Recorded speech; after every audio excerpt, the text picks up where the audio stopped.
I left you with a question in part 1. Back in school, in our Marathi textbook, there was a lesson called Mahapurushansa Parabhav.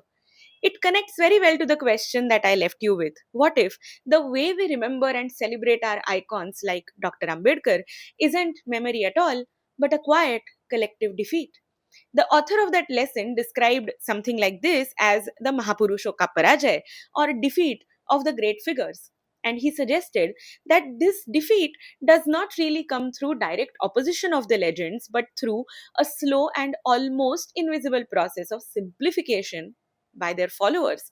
The iconic ideas by the legends begin to shrink into slogans, their arguments get reduced to a few repeatable lines, and what once challenged the society slowly becomes something that now the society can comfortably just repeat.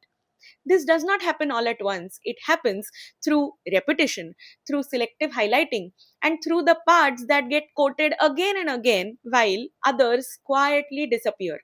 Even admiration plays a role here, because the more widely the figure is celebrated, the stronger is the pull to make them accessible, relatable, and agreeable, sometimes at the cost of what made them unsettling in the first place.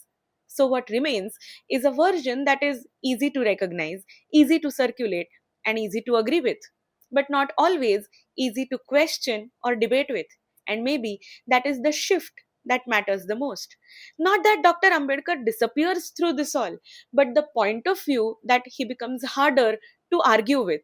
Not that he's forgotten, but that he's remembered in a way that demands very less from us. It is very powerful and fascinating way to understand what is actually happening around us. For the longest time, I was in agreement of this sort of a reductionist idea, but now something about it does not fully add up. So now the question is, if this is a defeat, why and how does Dr. Ambedkar keep on reappearing everywhere in new forms, new meanings, and new contexts for the new audiences as well? That is where the argument of Mahapurushoka Parajay starts to fall apart. To know why, come back for part 3. You will be surprised to see what is truly happening here. Follow me and stay tuned for part 3.